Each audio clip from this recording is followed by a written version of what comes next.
Bom dia a todos. Meu nome é Olímpio Hiroshi Miyagaki, do Departamento de Matemática da Universidade Federal de São Carlos. Obrigado por estar presente ao nosso evento, no último dia. Good morning and welcome for all. My name is Olímpio Hiroshi Miyagaki from Math Department of Federal University of São Carlos. Thank you for joining us today. We're going to resume the conference in the last day of the event. It's an honor for me to introduce Professor Patrizia Pucci from Universidade de Perugia, Italy. She will talk about nonlinear elliptic problems involving operators with non-standard rules. Professor Pucci has many outstanding papers about uniqueness, existence, multiplicity, and non-existence result for Kirchhoff problems, singular problems, fractional problems. Among them, I would like to mention an excellent paper which the title is something like Pucci Maximum Principle. I think now it's a book by Springer. Welcome, Patrizia. You have 4 or 5 minutes. Please, the order is yours. Thank you very much. Thank you. Welcome. I don't know if everything is fine. May I start? Yes. Thank you very much. So, first of all, let me thank you. Thanks a lot, the organization, and for the kind invitation, which made me very happy, since it's also my first time in Brazil. So I'm really touchy for this invitation. Even more, the scientific committee and the local committee is made by excellent mathematicians, very good friends, so that I know since a long time. So I'm really very happy to be here.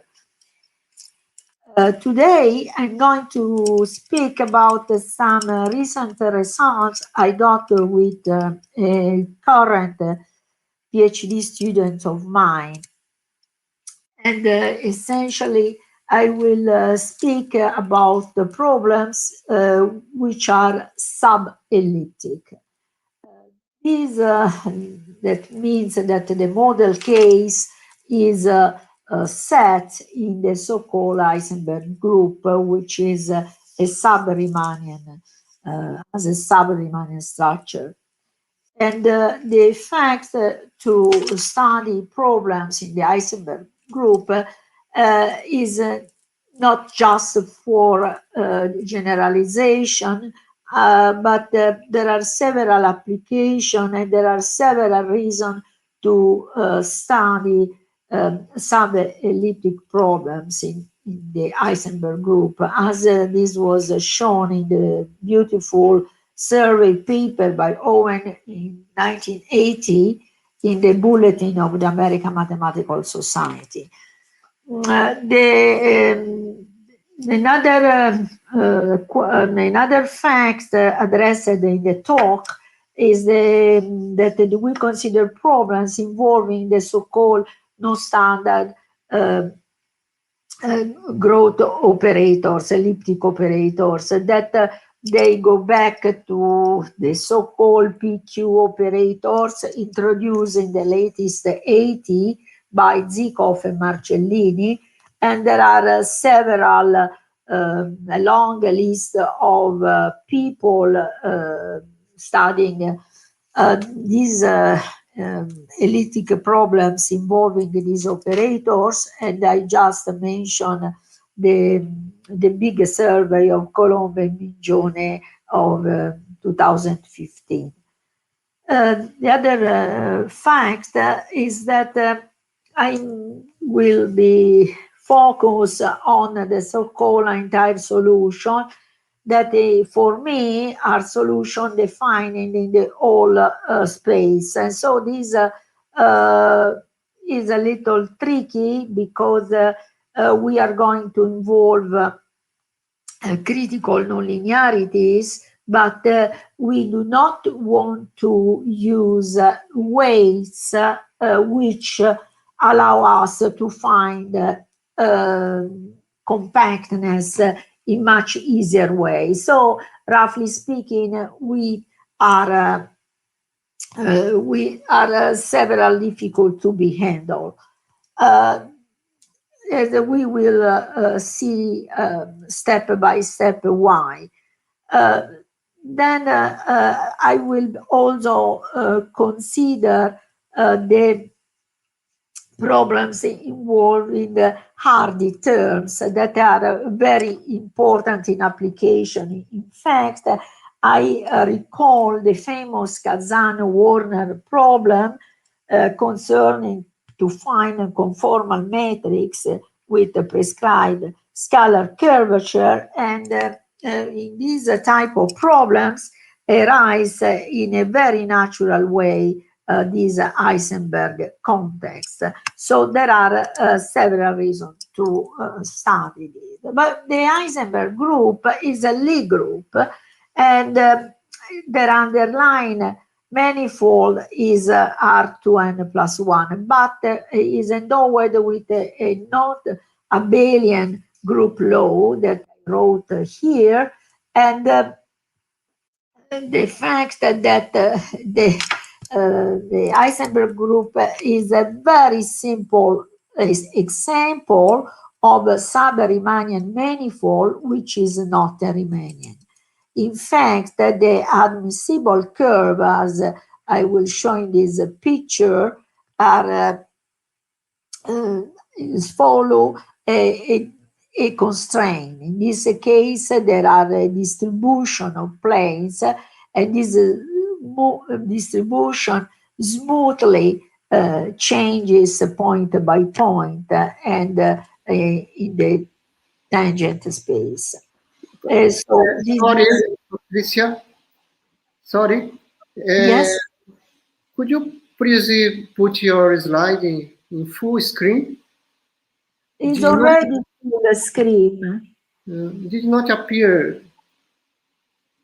I don't know. It's already full screen. This is not a full screen. Let's. Maybe it's better in this way. Because your slide did not appear.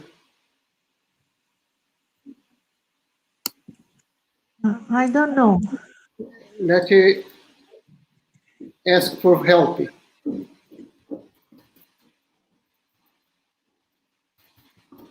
What shall I do? I ask to Gustavo. Please, one moment.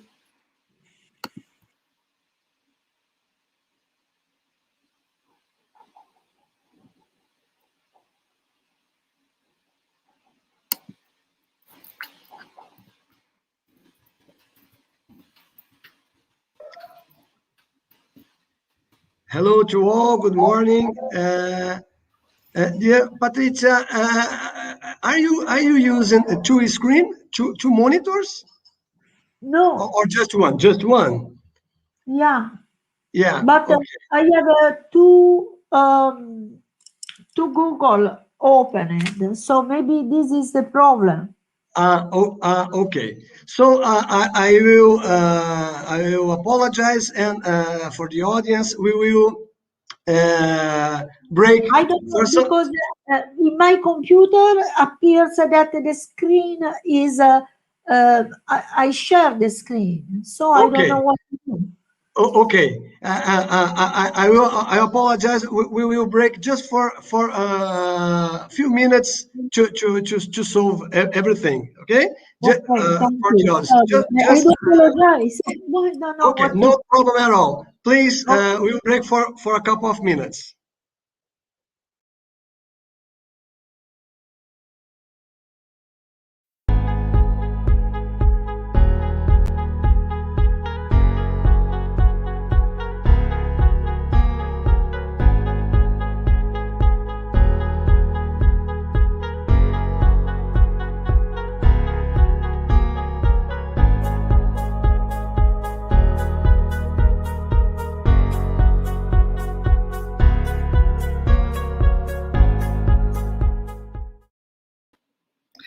Hi.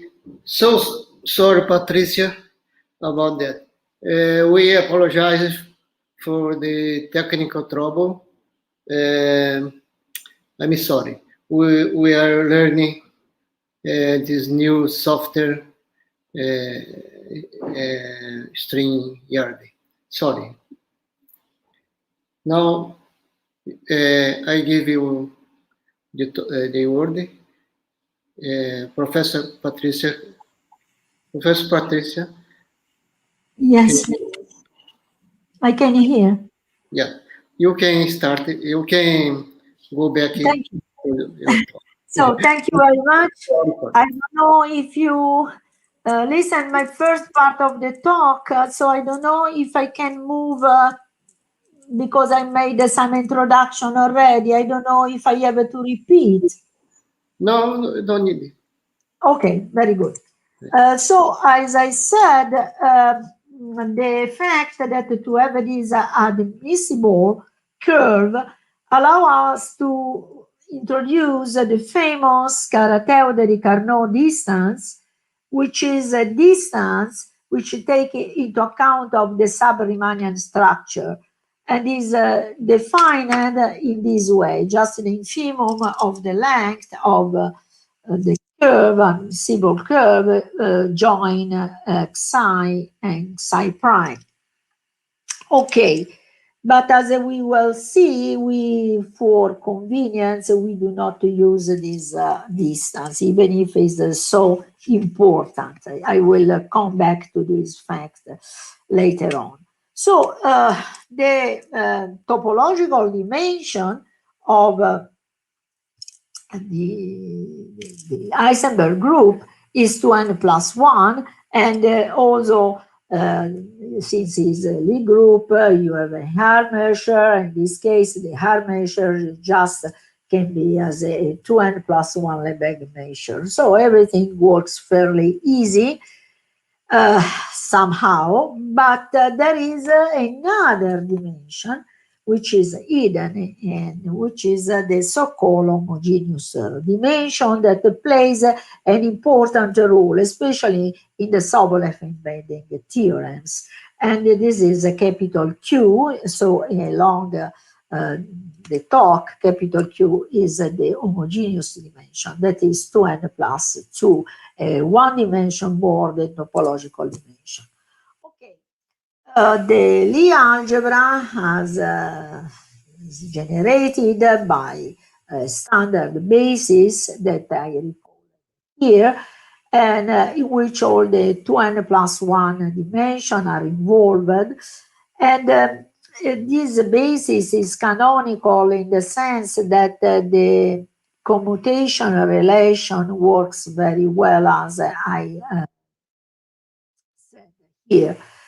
And the important fact is that in this horizontal field, which is the one generated by the first 2n elements of the basis, that means xj and yj, we can define as usual the horizontal divergence, more or less as usual, of a vector in the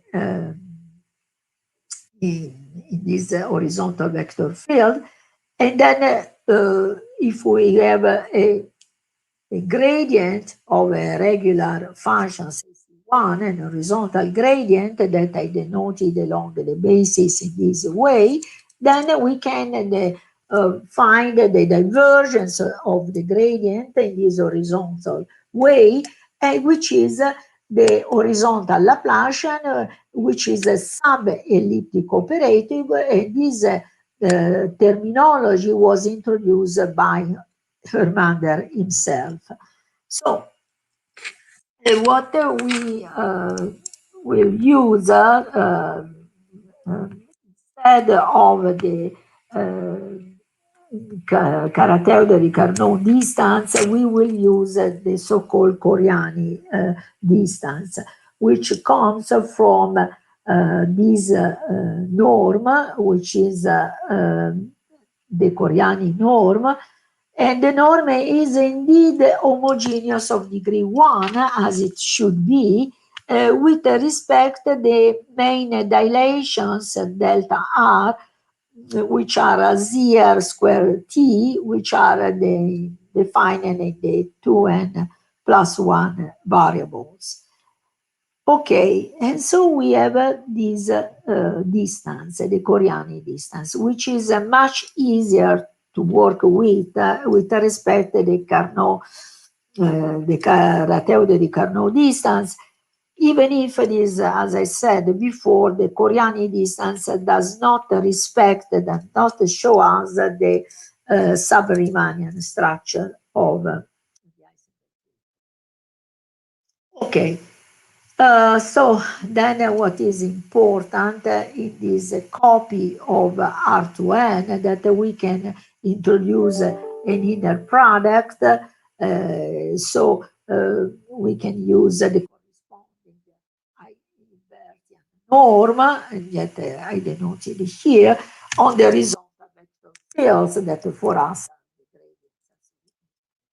Okay, so the first model we use, we consider, just to explain, is this PQ equation in the Heisenberg group, which now the P Laplacian operator is the horizontal P Laplacian operator in the sense of under, which is the divergence of this expression that we already saw in the beautiful talks of yesterday.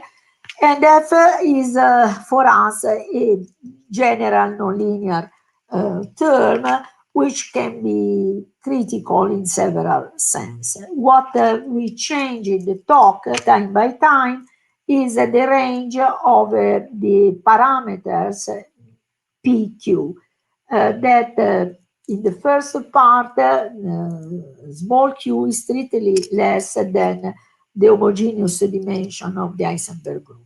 So in this context, it's well known that the natural solution space to be considered is the W, which is the intersection of the horizontal Sobolev space HW1P and HW1Q, which roughly speaking for a general exponent script P are the function U in L P such that the existing distribution sense the horizontal gradient and the horizontal norm of this gradient is in LP.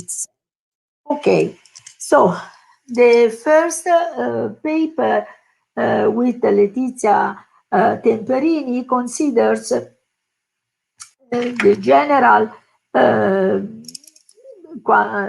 quasi-linear or A operators, the so-called A operators, and in this vectorial framework, so we handle the system. The system involves a critical term, as you see, and the parameters, the growth of the A elliptic operator is of type PQ, is non-homogeneous, and Q is strictly less the homogeneous dimension. Lambda is a parameter, capital F is subcritical, and the criticality is given by the fact that alpha plus beta is exactly Q star, that in this framework is critical, and as it is expression which is given in the sense of these Folland-Stein spaces in the Heisenberg group. Okay.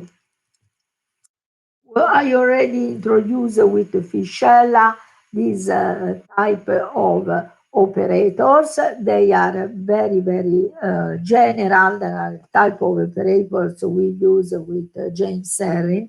And so is given in this very general elliptic type, but the growth as is written in this condition C1 is as a PQ growth. So for when the gradient is small in the magnitude, there is P dominant, or when the gradient is large, is Q. So since we are in Hn, it's very important to introduce also the operator B that depend only on the state function U and V. So there are very this subcritical term is standard in the sense of the critical theory. So the condition F1 and F2 are fairly natural, and naturally this subcritical but superlinear term F should be related to the elliptic part of the operator given by A. This is very clear. As you see, no weights are involved, so no compact. So naturally, the general assumption covers several operators. So A and B can be the same as in the first example, or they can be fairly different as in this second example, in which A is the summation of the potential comes from the main, the generalized main curvature operator and the Q Laplacian. So that when you make the calculation, you arrive to an equation of this type, and then to the corresponding system, clearly. So is fairly natural. But you can also consider also the main curvature operator and for Laplacian operator, and B is again different, and the equation, the elliptic part of the equation is given in this form. You can use also more strange operators that we introduced in the book cited by Olimpio and with James Serrin, which has this growth, and you see A and B are different. So this is also the novelty of some. Okay, for this under this assumption, we find a threshold lambda star such that for all lambda greater or equal than lambda star, the system admits a solution. Both components of the solution are non-trivial. The context is such that they are not only non-trivial, but also different. Then the structure is variational. What is very important here is that the geometrical figure let us show that these critical levels lambda approaches zero when the parameter lambda diverges. This is very important for later consideration. What are the main ingredients? So the main ingredient in the proof is that showing this very general framework that you have your Pellesmel sequences because of the mounting path geometry of the problem. And what is important, fairly also delicate, is to find, because we apply concentration compactness principle in this von Landstein space, is to find that this admits a subsequence which weakly converges to some limit. And the limit is not this, is a weak solution for lambda greater than equal than lambda star. So that is bounded, not a problem, is to show that is a weak solution, is more delicate. Finally, the fact that the solution is non-trivial is with an argument à la Lyons that we use in this situation. This paper is strongly related to other results. I cite only few contributions, and these contributions are for more standard operators and also in arena, and naturally to set the situation, to solve the situation in the Eisen group involves to show some key lemmas.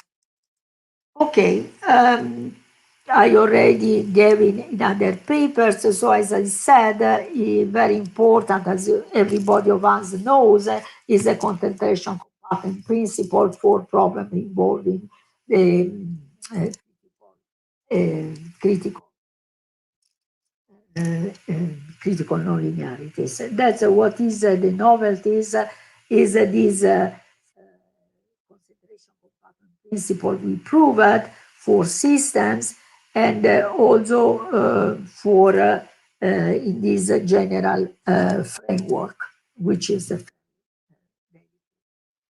in a paper devoted to repos, we studied also problems involving, as I said before, hardy terms that arise in such a natural way in the so-called Warner-Kazan problem. Okay, so in this context, because of the sub-Riemannian structure, the hardy terms takes a different form. So is of this type, where R is the Coriani norm, and psi is a function that has a geometrical structure, is the horizontal gradient of the norm in magnitude with the horizontal norm, which is exactly this expression.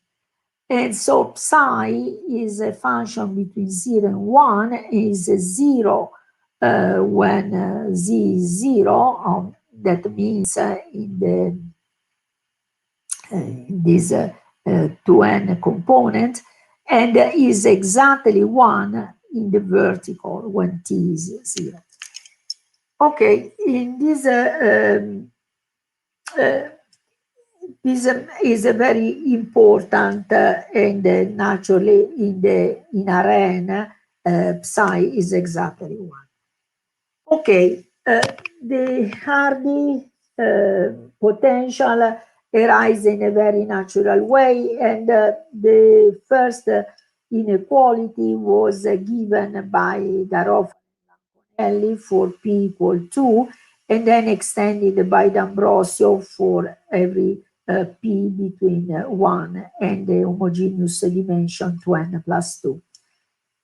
Okay, the fact to consider hardy potential so arises, as I said, in a very natural way in the Kazan-Warner problems, but also is interesting to study because again presents a lack of compactness, since this embedding, which is the von Landstein space, is embedded in the hardy Lebesgue space, but the embedding is never compact, even locally in any neighbors of the natural origin of the Heisenberg group, or also in arena. Okay, so what is fairly delicate in this constant is to find the concentration compactness principle in the entire space. So in this case, we consider a bounded Poincaré Sobolev domain. The definition of the Poincaré Sobolev domain is fairly involved because it depends of a covering that makes, I don't enter into details, but let me say, heuristic, if you think of a ball, any ball, even if the balls here are fairly general, is a Poincaré Sobolev domain. And since we are going to apply this concentration compactness principle only locally, this is enough, actually. And so the extension for the R in the entire space is not possible.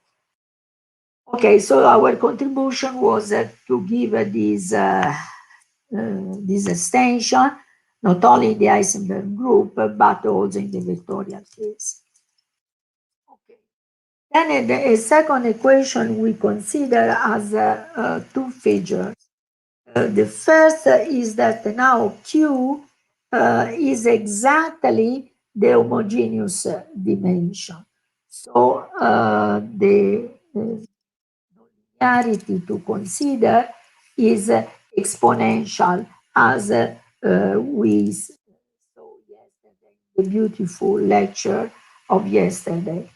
And we consider this equation in which there is a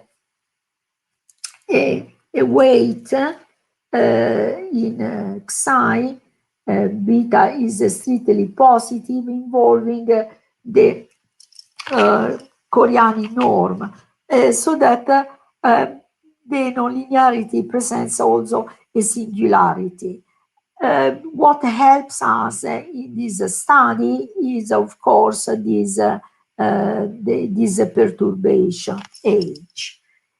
I emphasize again that with respect to the previous results, what is new that we are in the entire space, but we do not consider any weight that makes the embedding compact. So this is more difficult. I already introduced the main key ingredient for exponential nonlinearity, as was explained in the talks of yesterday, is given by the so-called Trudinger inequality.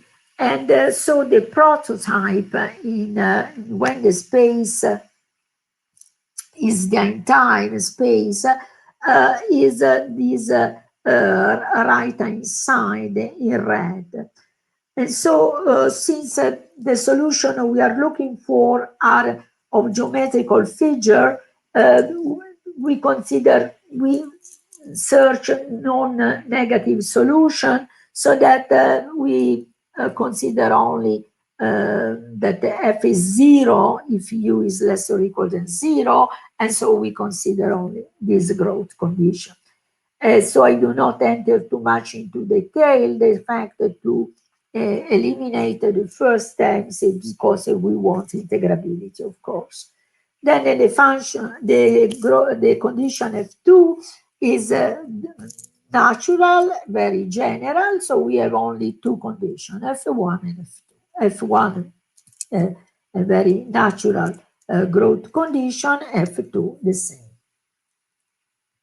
Again, in this context, we find that if the perturbation is, which we can take the perturbation also very general way in the dual space of the horizontal space, if it is not large but is different than 0, then we are able to find a solution. And when the perturbation approaches 0, the magnitude goes to 0.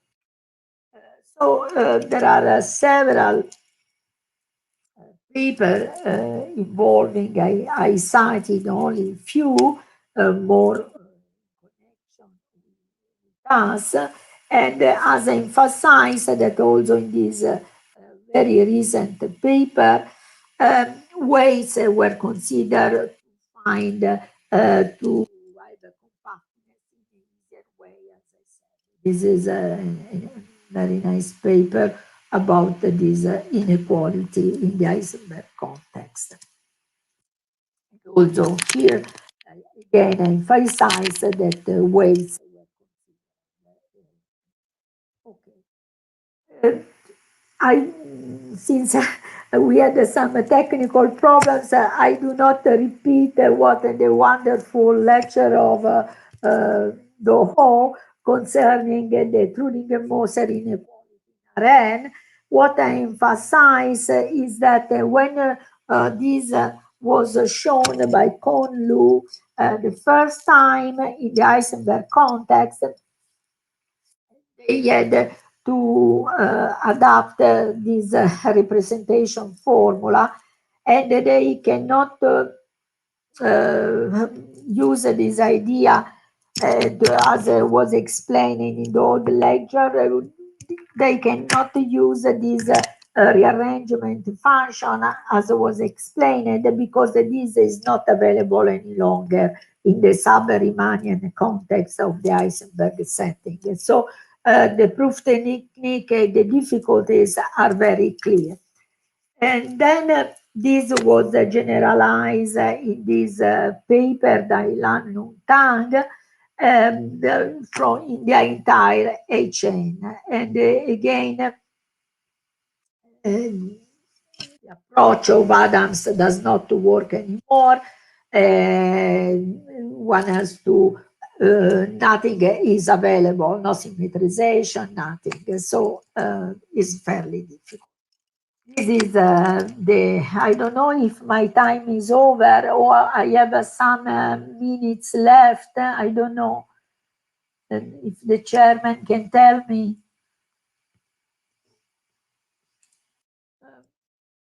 I don't hear anything. I have to stop.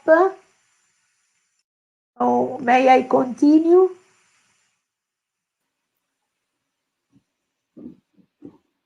Can you hear me? Yes. Patrizia, you can use more time. Okay. I don't want to bother too much. This is the famous result by Lam Lu Tang in the entire space. I do not spend too much time because this is not only an extension of the previous result showing Batodoo, but also involves this critical term, which is very important. We made another corollary, which is essential in the proof technique of the existence, which is in some way to refine the situation if the norm along the sequence are sufficiently small. Okay, so there are beautiful papers. Our contribution is different from the other paper involving a system, since first of all we have also in this paper other type of criticality involving not involving the weights, okay, as I said before, and we have this singular. Okay, the structure is as before, again, P naturally is strictly less than Q, and this is the PQ systems. This paper is submitted for publication. The extension in the vectorial case was, of course, not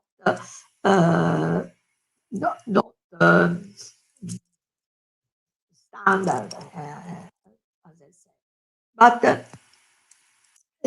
essentially, we extended the previous results to the vectorial case. So that's why I'm running, because the time is over. But I would like just to emphasize that in this previous paper of mine, I already introduced this nice idea that this is a very open problem to find other general questions. What is sometimes is not clear if the solution you find, okay, is non-trivial, but since the system is symmetric, what is interesting in application is to see if the solution is such that the two components are equal or not. So if the perturbations are different and the sublinear terms of the system is equal along the diagonal, if the perturbations are the same and along the diagonal, the two terms in the equation, sublinear terms, are different, then the solution you construct is such that the two components not only are non-trivial, but they are different from each other. Okay. And then from this, I close my talk, and I thank you very much, and I do apologize for the technical problems. Thank you. Thank you very much for wonderful talking. I apologize for technical problem, not yours. Let's see if we have some question here.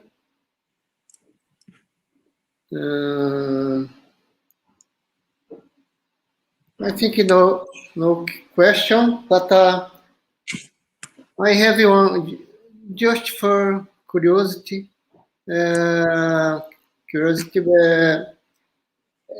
Is there some result about the regularity of solution? No, I never.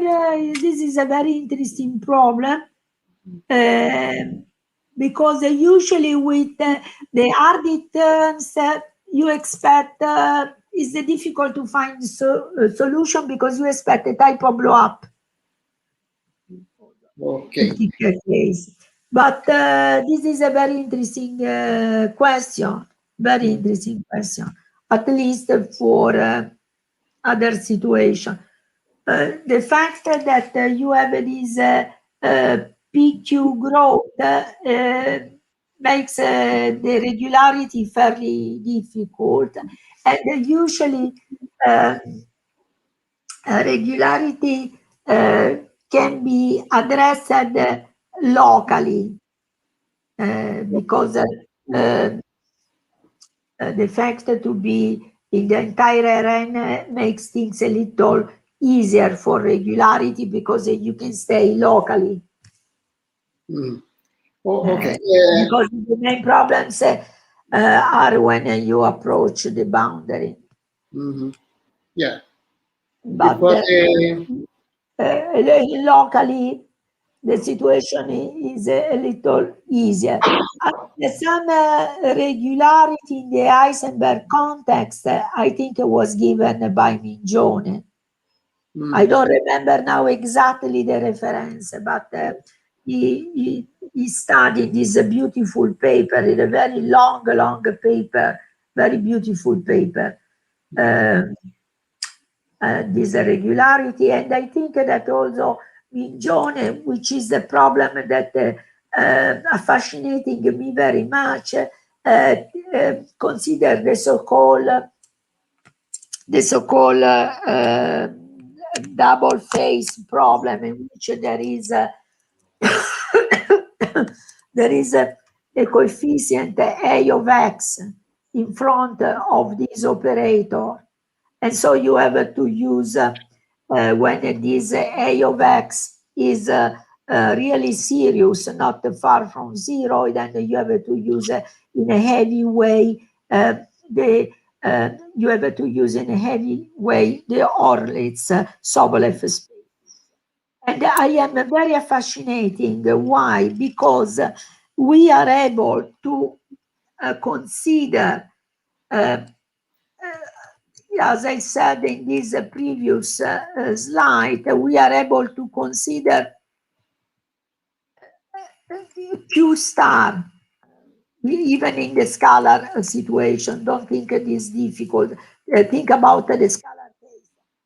We can handle the Q star, but when you have AX in front of the Q operator, the Q Laplace operator, then you have to stay with the P star. Yeah. And so very interesting, very, very interesting open. Yes, yes. Yes.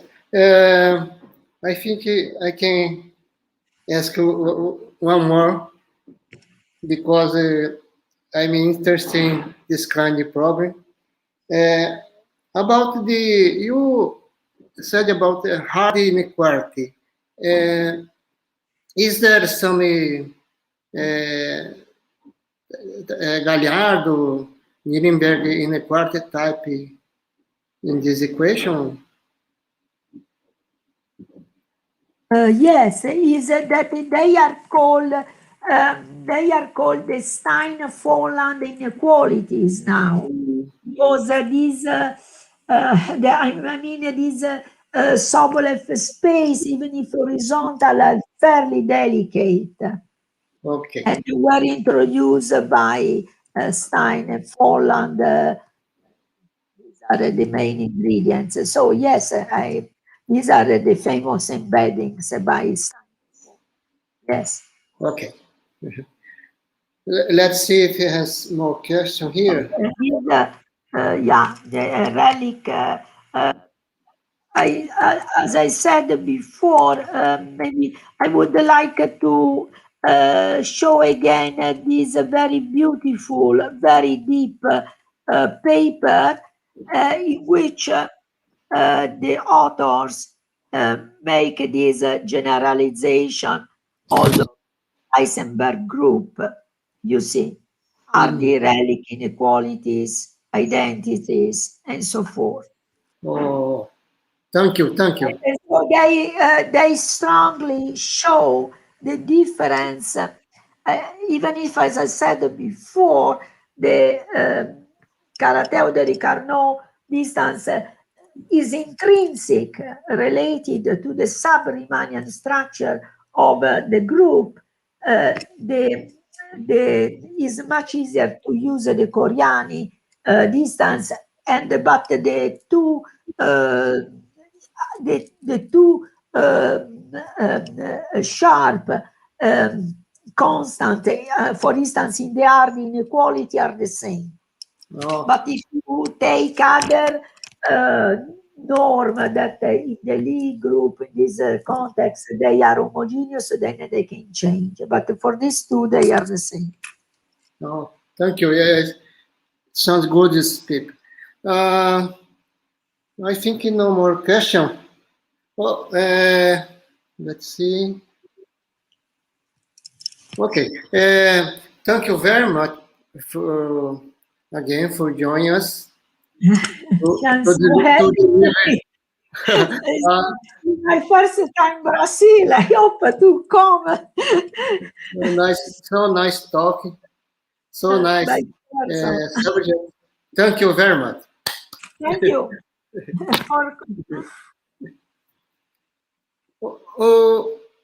I will invite everyone to the next speaker. Next speaker, delivered by David Arcoya. Please don't go away.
Good morning, everyone. For those that just arrived, welcome. My name is Francisco Dai. I am associate professor at Federal University of São Carlos, and it's a great honor for me to present Professor David Arcoya from University of Granada in Spain. Professor Arcoya is an outstanding analyst, expert in nonlinear functional analysis, calculus of variation, bifurcation theory, and application to elliptic problems. He is going to talk about on the interplay between coefficients in some nonlinear dirichlet problems with distributional data. Welcome, Professor Arcoya. Welcome, and thank you very much. Thank you very much for accepting this invitation to speak in our seminar. Now, I would like to hand over it to you. Thank you. Okay, thank you. Please confirm me that you can see my slide. Yes, do you see? I can see. Okay. Okay. I will speak about some joint work. Sorry. First, I would like to thank to the organizers by the invitation to this nice webinar. I will speak here about some joint work with Lucio Boccardo and Luigi Orsina. This work is motivated by some previous one with Lucio Boccardo about some, if you want, some quasi-linear equation, specifically this one, that is some quasi-linear operator. If you want, you can put here also minus Laplacian, a linear operator, the simple second order operator, the Laplacian of U. The results are also very interesting for this linear operator. Plus some term A of x u equal to some data f. Of course, omega is a bounded set in Rn. We will assume that the elliptic operator is elliptic, that is the product of m of c times c is greater than some positive constant alpha times modulus of c to the square.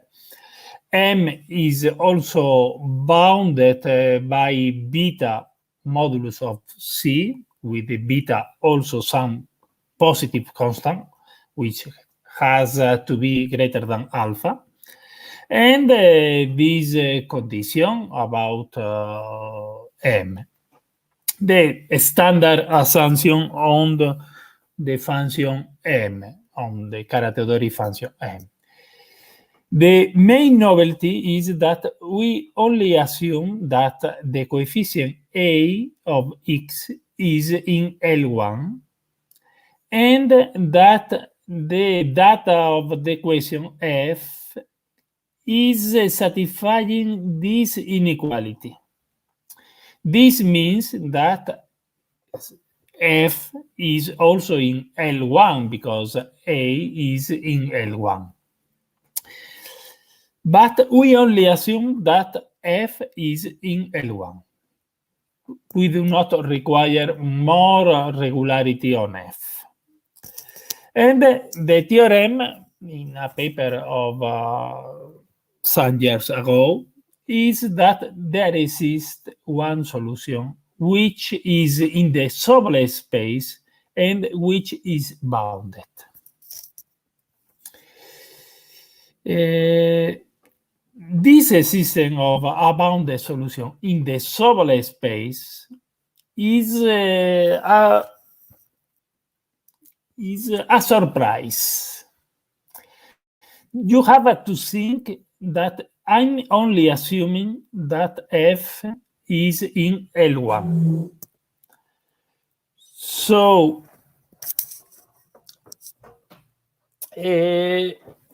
for instance, if the coefficient a of x is 0, then in general it is not true that there exists solution in the sublet space when f is only in L1. But what we have seen in this theorem is that the interplay between the coefficient a and f in this assumption in red color means that we have a regularizing effect on the problem, and we can obtain solution in the sublet space, and in addition, which are bounded in L infinity.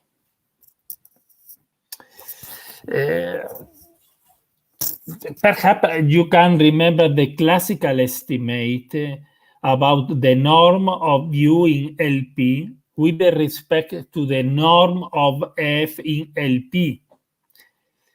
This estimate assume or need that the coefficient be greater than some positive number A naught.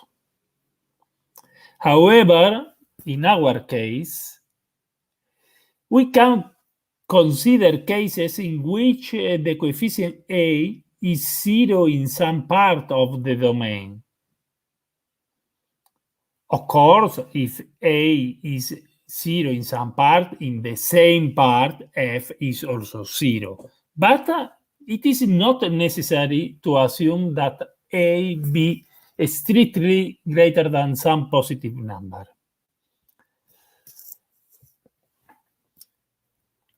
Okay. Some results related to this paper with the Boccardo are the following. First, I will mention that in a paper 1 year after, we extend the condition, the interplay between A and F to the case in which we have an interplay between F and A times some function R depending on X. If R is in LQ and A is in LP, P and Q are conjugate numbers, then it is possible to extend the above result that we have seen in the previous slides.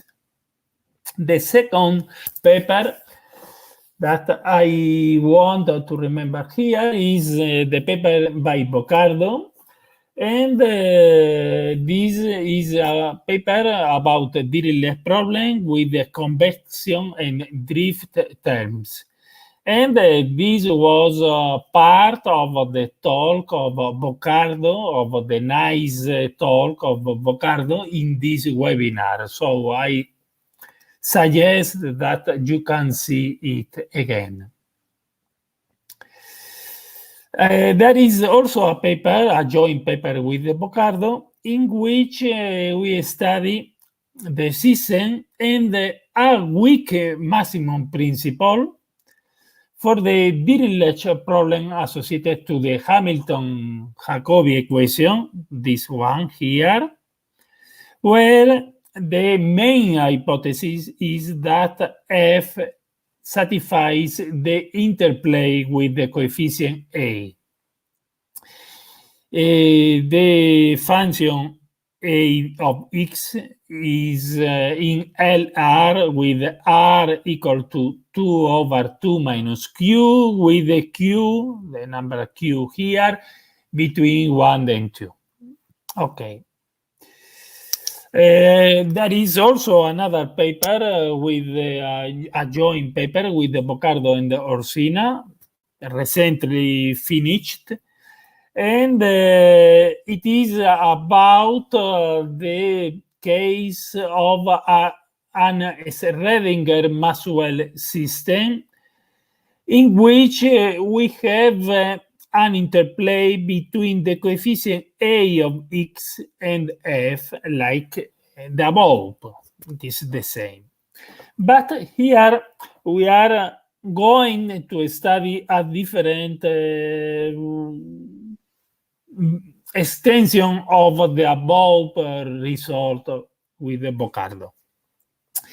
Specifically, I'm going to discuss the case in which our data small f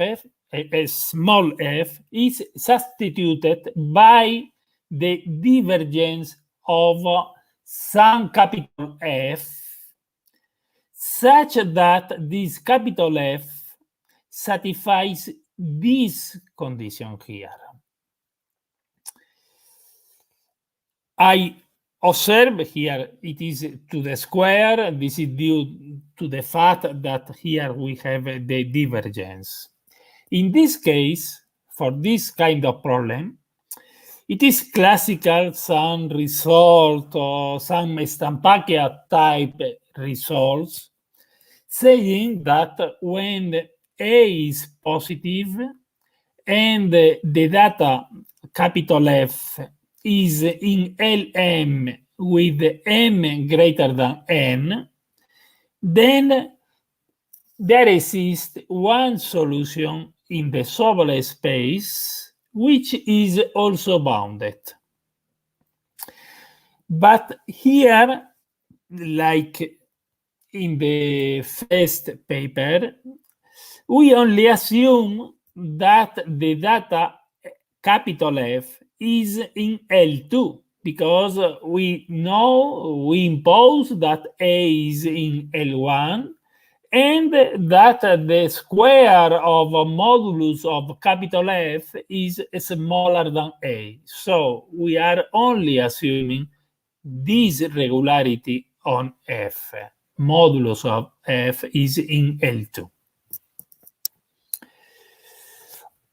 Perhaps some word about what is the sense of solution. One solution of this problem means that the integral of m times gradient of phi plus integral of a times u phi is equal to the integral of f gradient of phi. Of course, phi has to be in the Sobolev space and has to be also bounded. Observe here, A is only in L1, so we need that phi be in L infinity. Okay, our theorem in this case, our first theorem, is the following one. Consider the equation and assume our hypothesis H. Remember this one, modulus of f to the square is smaller than r, some constant r times a of x. And then, in this case, there is one solution of our problem in the Sobolev space, such that the exponential of q u to the square, a quadratic exponential, minus 1, is in the Sobolev space for every q smaller than the constant alpha, this is the ellipticity constant of the operator, times over the constant r in the hypothesis H. Okay, let me to show a little sketch of the proof. As consider, the idea is very standard. We have some problem with some term here, which A is in L1, capital F is only in L2, so we have a lack of regularity on the data. So the idea, as always, is the following. We consider a different kind of problem, very related to the previous one, in such a way that I approximate the data F by some new data Fn, which are close to the previous capital F. So I take the truncation of f at the level n, more or less. Observe that this approximation fn of f satisfies this inequality. The modulus of fm is smaller than modulus of f. And I consider this problem. This is a standard now because fn is bounded, and it is now very easy to show that there exists at least one solution in the subelliptic space which are bounded. So we have a sequence of solution, one solution un for every data fn. And we are going to show that this sequence un is converging to a solution of our problem. In order to do this, the first step is to prove that un and a of x times un is bounded in the subelliptic space and also in L1. The idea to do this is very simple. Take un as test function. Then we write the equation. This is equal to this one. This is the equation with un as test function. On the left, I use that this is positive, the term, the integral of a times un to the square is positive. And in the first summand, I use that M is elliptic, an elliptic operator, and so this is greater than the constant alpha times the integral of gradient to the square, gradient of un to the square.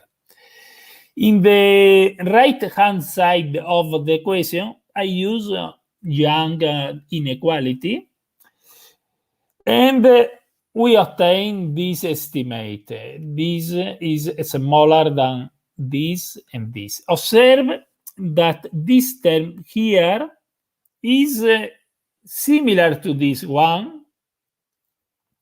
So I can put it to the left, and what we obtain is that the integral of gradient of un to the square is bounded because this is bounded, this term here. This term here is bounded because modulus of fn is smaller than modulus of f. That's all we need. So we have obtained that un is bounded in the subelliptic space, this part here. This part here. In addition, if we see again the equation, we have here this term.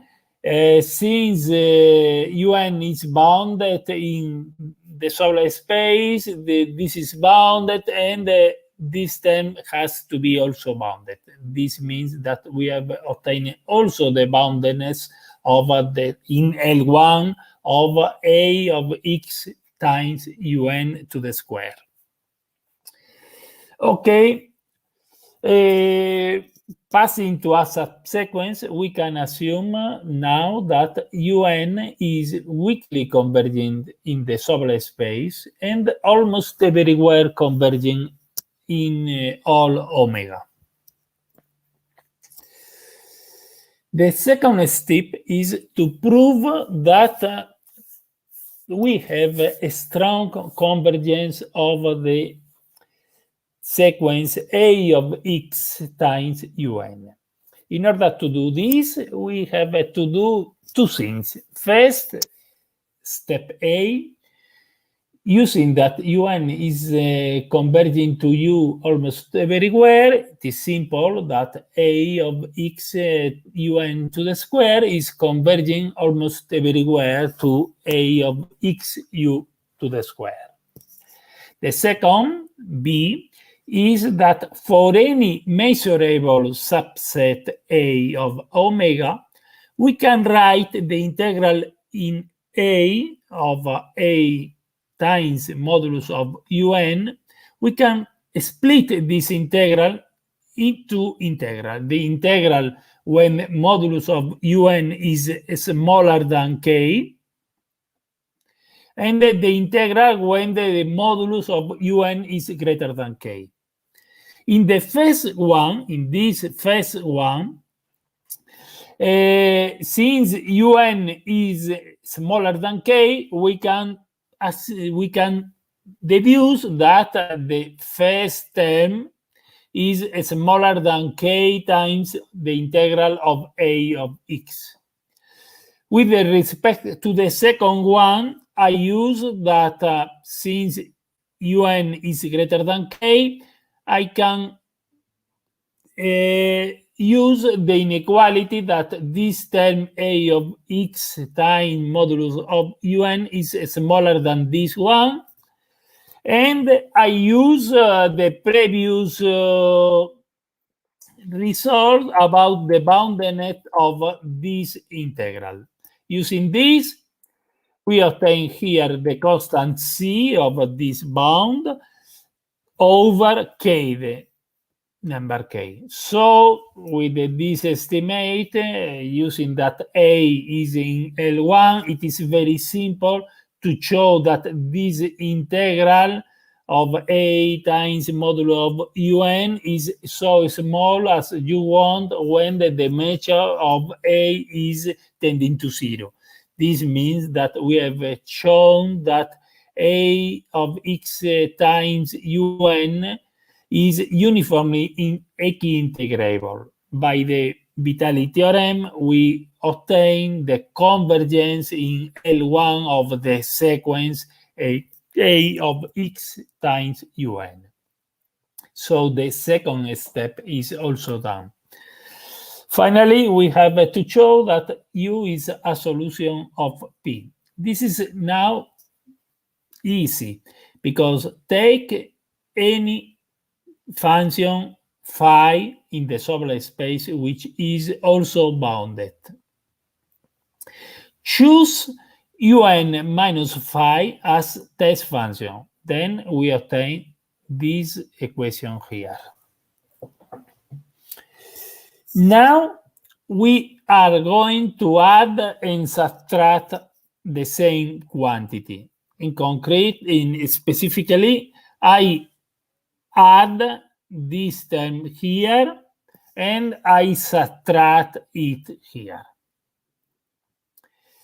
I use that the first term here is positive. This is one of hypotheses on the function m. And I cancel this term by cancel or by writing instead of this equality, writing an inequality, this one. So we have this for every function phi in the subspace which are bounded. And now we can go to the limit because observe the red part. We know that gradient of un is weakly converging in L2 to the gradient of u.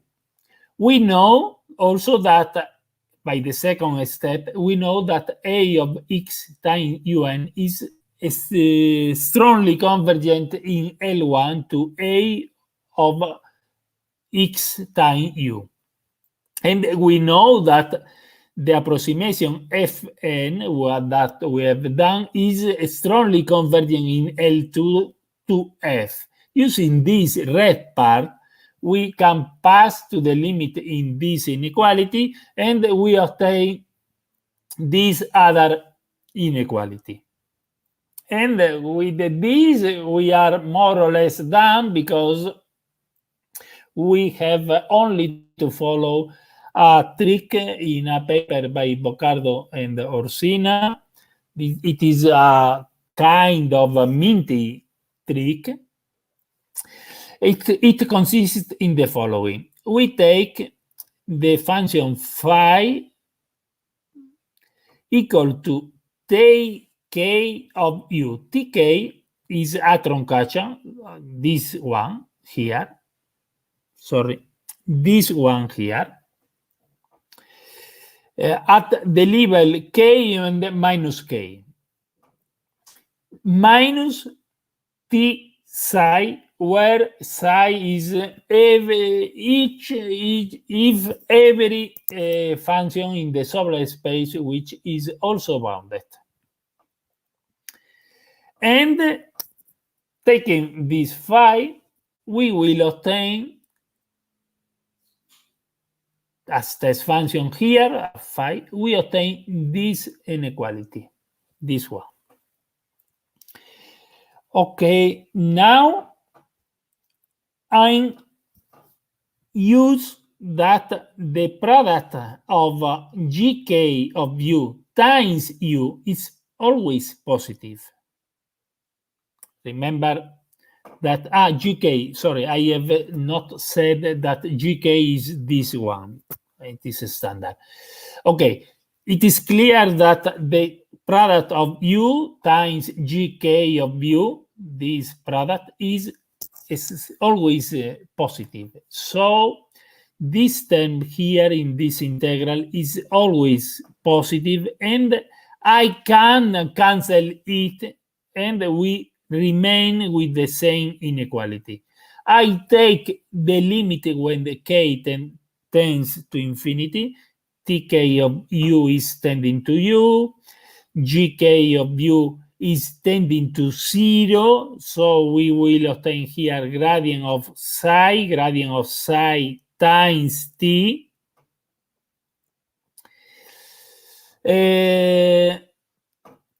Plus t psi times of the times a of x u, this one, t times this, plus, and the limit here, since gk is tending to 0, it is tending to t times the integral of capital F times gradient of c. So we obtain this. I divide it by t positive by positive t, and the inequality does not change. And we obtain in this, when t is tending to 0, this t is tending to 0, we obtain this inequality. But similarly, I can divide it by t when t is negative. And then the inequality will be reversed. So the reverse inequality is also true. And we have this inequality and the reverse one, that is u is a solution of our problem. So you know that u is a solution. In order to obtain the exponential estimate on the solution, the idea is to take now a suitable test function. The suitable test function, this is a test function, I will say, a la Boccardo-Murat-Poel, is an quadratic exponential of un, specifically this one. In order to take this test function, it is very important to observe that this is allowed because each un that we have is a bounded function. Remember that un was bounded for every n. We put this as test function, and we obtain this equation here. I use again the Young inequality with some positive number that we will choose after. I use the Young inequality in this term, and we obtain this estimate here. Here we will see that we have the square of capital Fn to the square. Since the modulus of Fn is smaller than the modulus of F, and since we have assumed the hypothesis H, we can say that this modulus of Fn to the square is smaller than A of X times R. Here it is appearing R. This is the use of our main hypothesis. I use also that the differential operator is elliptic, so we can do this. Sorry, this B is the gradient of UN. And in conclusion, we have this estimate, exactly this estimate. Observe that here it is alpha, it is B. From here we have alpha, we have T, and B is here also. I put this term to the left, and so it is what we obtain is the following one. And now I will choose the constant B in a suitable way. The idea is the following. I choose the constant B in such a way that alpha minus B is equal to alpha delta, where delta is a number between 0 and 1. I can choose this.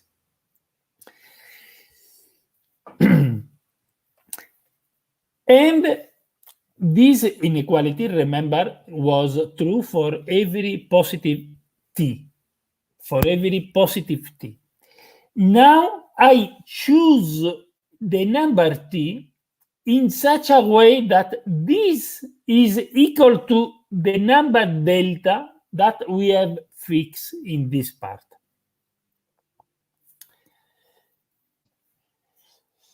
With the name delta, with the letter delta, these inequalities can be written in this way, from this one. Now, in the right-hand side, I split the integral in omega into parts. The integral when the modulus of un is greater than t, and when the modulus is smaller than t, with a capital T some number that I will choose. I choose the number t like this one. This is all okay, because this is chosen in order to know that this term here, in the part when the modulo of un is greater than t, this is negative.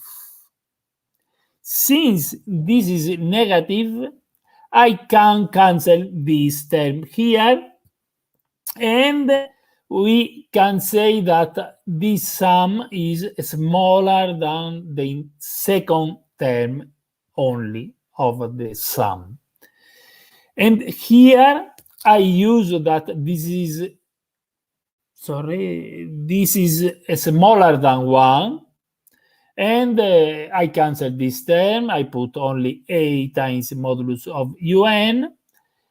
I use that modulus of un is smaller than t, and we obtain this. It is smaller than t. Remember, t is this number times the integral of a.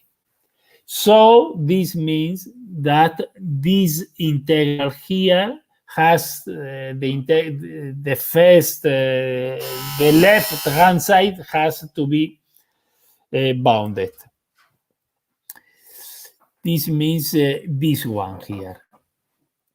Using that the gradient of this quadratic exponential is smaller than this one, we obtain, because of the previous one, that this integral of this is smaller than some constant. That means that the quadratic exponential minus 1 is bounded in the subelliptic spaces. We take alpha tending to 0 in this part for every q smaller than alpha over r. And so, taking the limit when the n tends to infinity, we obtain that the quadratic exponential of the solution is in the subelliptic space for every q smaller than alpha over r. And that's all for the proof of this theorem. Okay, the remark is the following. If we observe that our hypothesis modulus of f to the square is smaller than r times a of x, if instead of assuming that the coefficient a of x is in L1, we assume that a is in Ln over 2 of omega, then by the Stampacchia type result, it is possible to show that modulus of f is in Ln, and by the hypothesis that we are assuming about the interplay between capital F and A, it is possible to show that when A is in the subelliptic space of exponent n over 2, then modulus of F is in Ln. And using the Stampacchia type result, this is sufficient to show the exponential summability of the solution. But this is by considering a straightened hypothesis on the coefficient A. We are only assuming that A is in L1. Okay, the second result, I have no time to explain the proof here, but at least I wanted to explain what is the second result. The second result is what happens when we assume instead that the square of capital F is smaller than R times A, we assume that it is a power P of a modulus of F which is below, with the exponent P greater than 2.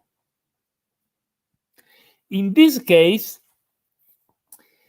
what we can prove is that under this new hypothesis, there exists one solution in the subelliptic space which is also bounded.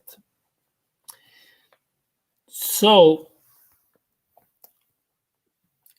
a exponent bigger than 2, so close to 2 as you want, is sufficient to obtain bounded solution, like in the paper, in the first paper with the Boccardo. If we only assume that here we have the square of a modulus of f, we are only able to show the quadratic exponential. Okay, I skip the proof of this result, and I finish my talk with some example, some interesting example. Take some positive number, capital A, and some C1 function B on the interval, on the closed interval 0, 1. We are going to consider the linear equation, this one, minus Laplacian of u plus a over modulus of x to the square times u equal to minus divergence of this term here, when x is in the ball of radius 1 and center 0. So we are considering the coefficient a of x equal to capital A over modulus of x to the square. And we are considering the data if of x equal to this one here. This is the simple example. It is very simple to observe that capital F satisfies the interplay between A and capital F. So we are in the hypothesis of our first theorem, and we can say that there exists one solution with exponential quadratic regularity. We observe also that modulus of f is not in Ln, so a Stampacchia type result cannot apply to obtain the system of one bounded solution. We are going to show you that in this example, there is one bounded solution. The idea is to pass to radial coordinate to look for radial solution. I take, as usual, R to equal to the modulus of x, and we look for radial solution. Small u, sorry, because this capital U has to be this small u. It is a mistake. Okay, we look for the radial solution. The radial solution are the solutions satisfying this equation here. And we observe that we can obtain this solution U by adding some V and some W, where V is satisfying the equation 1 and W is satisfying the equation 2. One for this term and one other for this other term. Okay, respect to the first equation, the equation 1, it is very simple to show that if we choose, you choose sigma this number, the solution of the equation 1 is this one, V, that I write here. And it is clear that since sigma is this number, this is a bounded solution of 1. Respect to the second equation, the solution of the second equation are the radial solution of this equation here, with a data f, small f, given by this term here, that is by this one.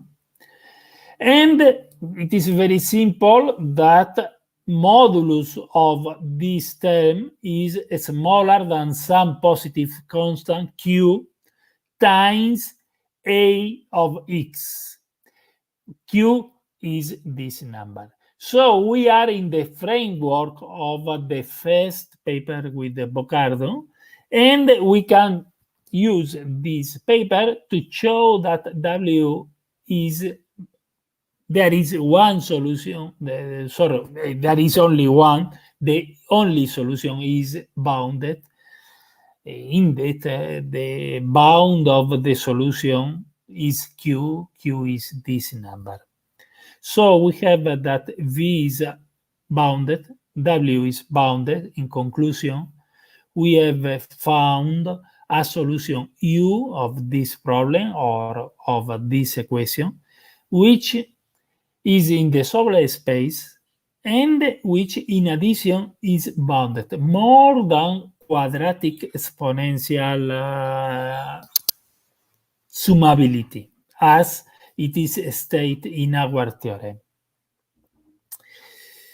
Therefore, we conclude that the result of the theorem, perhaps it is not sharp. We do not know this. And it remains as an open question if under the hypothesis of our first theorem, the solutions are always bounded or not. That's all. I thank to the organizer again, and I thank to you for your attention. Thank you.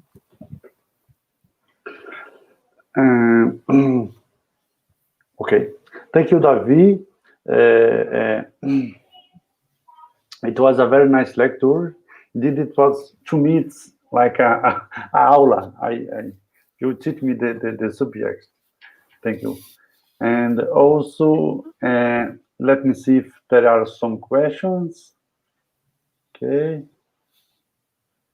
Gustavo, send one question here. The question of Gustavo is about if you have some Neumann problems with this function taking some in the boundary. One of this function in the boundary is kind of... Okay, I have not studied the other boundary conditions, so I cannot sure if it is possible, because I think that the fact that the boundary condition is zero on the boundary is important, but perhaps it is possible. I do not know. Now it's not a question, but almost a curiosity. And David, if you can use this kind of theorem to obtain a priori estimative or regularity when you have a nonlinear equation. Sorry, I have not understood because there is a problem with the sound. Okay. Repeat to me.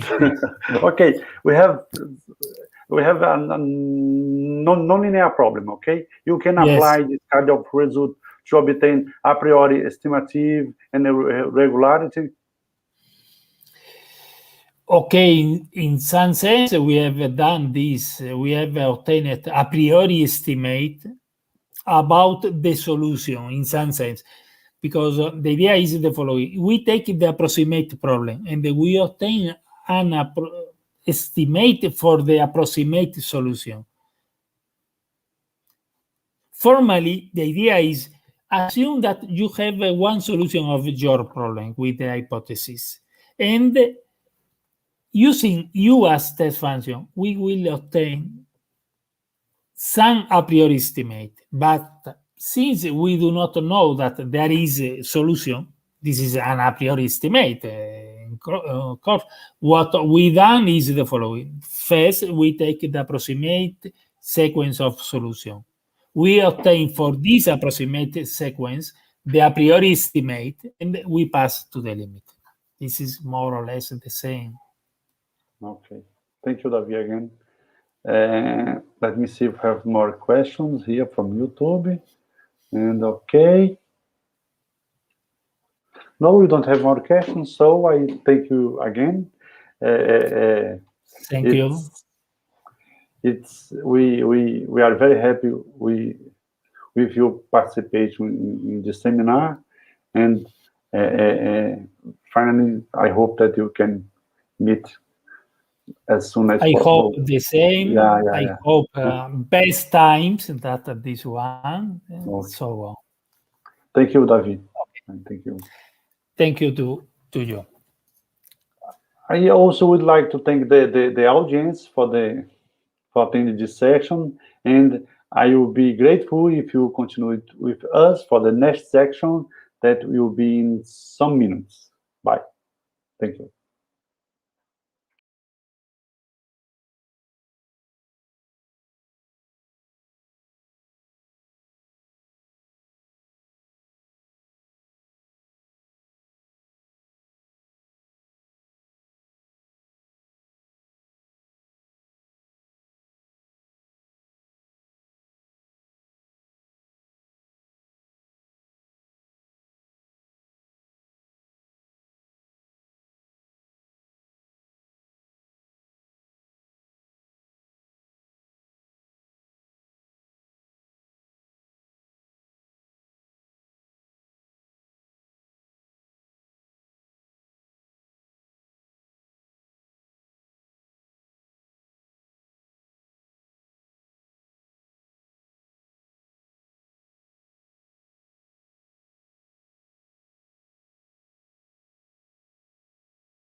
Good morning again for those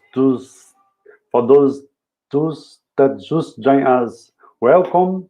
My name is Francisco Dai. I am associate professor at Federal University of São Carlos, and it is a great honor to me present Professor Boyan Sirakov from Pontifícia Católica University of Rio de Janeiro. Professor Sirakov has been an expert in partial differential equation, in particular with outstanding contributions on systems of elliptic equations and fully nonlinear problems. He's going to talk about the Vázquez maximum principle and the Landis conjecture for elliptic PDE with unbounded coefficients. Welcome, Professor Sirakov. Hello, everybody. Do you hear me? Thank you. Yes. Okay, Thank you for accepting this invitation to be with it's us. my pleasure. It's my pleasure. I would like to congratulate and thank the organizers for the wonderful initiative. Well, do you see my slide screen? Not now. Now? Now it's okay. Now it's okay. Very good.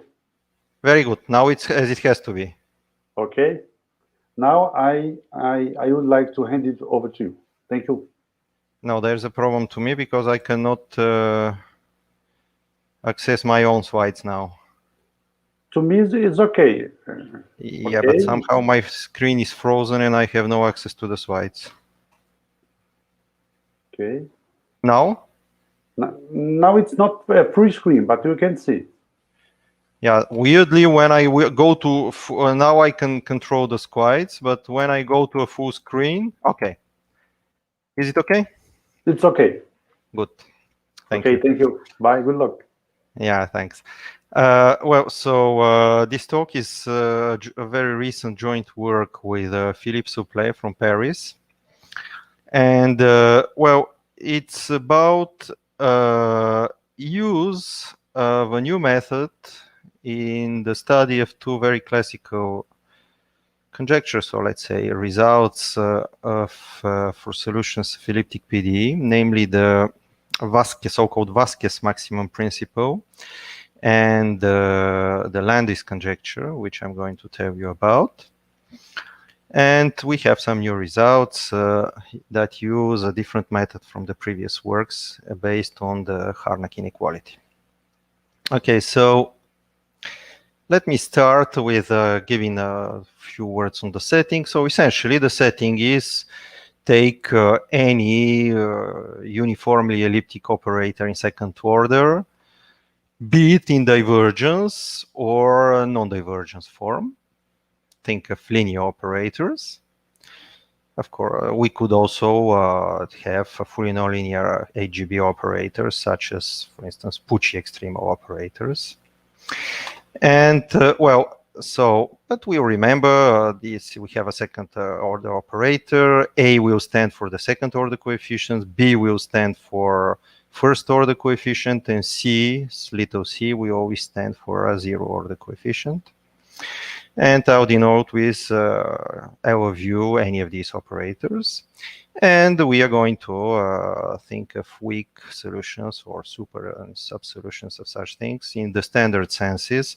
That is, when the operator is in the divergence form, we think of weak Sobolev H1 log solutions. Or in the non-divergence framework, we think of viscosity solutions. In this setting, it's going to be LQ viscosity solutions. Okay. So L of U is a general operator in second order. And, well, the hypothesis on the coefficients are A is a bounded and uniformly elliptic matrix. In the case of a non-divergence form operator, in the linear non-divergence form operator, we're going to assume this can be weakened, but to simplify things, we are going to assume the second order coefficient is continuous.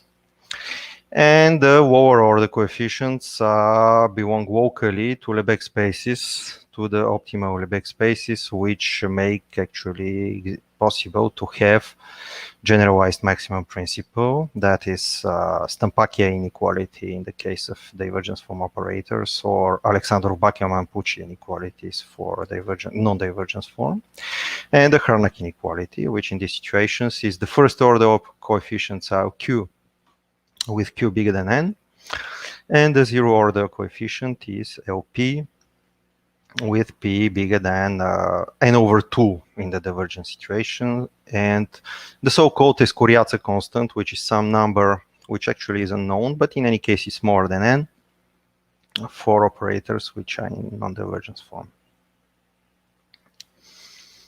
All right. So now, so that's the basic setting for the second order operator. These are standing assumptions. So let me tell you now about the strong maximum principle. Well, the strong maximum principle per se is something that we learn in introductory PD course. It says the following. So if we have a super solution which is non-negative and vanishes on one point, well, then actually this super solution has to vanish everywhere. That's what's written here. Super solution. You excuse me, those of you who are used to writing operators such as minus Laplacian, I'm asking for excuse. My L of u should be thought as plus Laplacian. So L of u smaller than 0 is a super solution. Okay. So we have a super solution which attains an interior minimum, and then this implies it is a constant. Another way of saying that is if a subsolution touches a super solution from below, then they coincide. This is a totally fundamental result in elliptic theory. And a discovery made by Vázquez in 1984 is that actually the zero order dependence, and I'll describe this in more detail, but the zero order dependence in the operator may be non-Lipschitz at 0. That is, we don't have to have a zero order term such as c times u. It can be a little bit, it can be non-Lipschitz in u, as u is close to 0. And so there's a result of this form. I mean, if we have a, say for instance, Laplacian of u minus f of u, we have a super solution of such a thing and it attains a minimum 0, then it vanishes at some point. So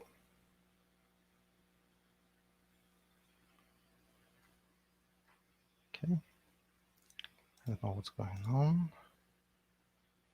We are in, sorry. Okay, so let me speak a little bit more about the strong maximum principle. So imagine first a very standard situation. You have a concave function and it attains a minimum. Well, then it is a constant, right? If we have a concave function.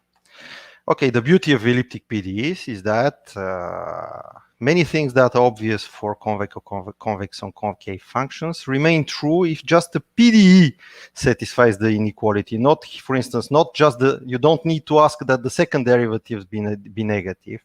It is enough that the trace of the second derivatives be negative, and still the same thing is true, right? If you attain a minimum, then the function has to be a minimum cannot be attained except if the function is constant.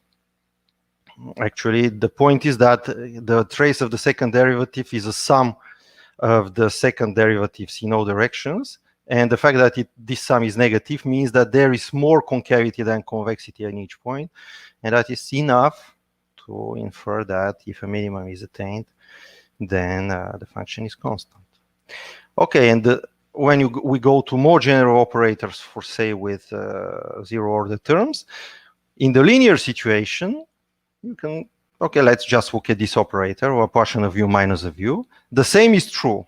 What this thing does actually say is that you cannot have a function which bends to 0 and has a minimum there, such that, and this doesn't give you space to put a Laplacian, the Laplacian of that function, the trace of the second derivative, below the function itself. This cannot happen, apart if, of course, the function is simply the constant. All right, so there's no space below u to put a Laplacian of u. And this is somehow optimal with respect to the power, for instance, to this u here, if you think of terms of powers. If you take a portion of u smaller than u to the p, where p is smaller than 1, then u to the p is already too big when u is close to 0, when p is smaller than 1, right? When u is close to up is already bigger, and that's too big. And so there is space under u to the p for p smaller than 1 to put a Hessian, to find a function like that. And it's actually a very simple function, which even satisfies equality here. Just power, some power bigger than 2, so it's even a classical solution. It's a function which is more than C2. Just a power which violates this inequality. And so more precisely what Vázquez discovered is that the threshold bit is, you may think that this is then a linear result, but no, it's not a linear result. It's the threshold is strictly between u and u to the pi for p minus 1, right? And just a word, when I say linear, what I mean is more like homogeneous. I mean, such a strong maximum principle is available, for instance, for the p Laplacian.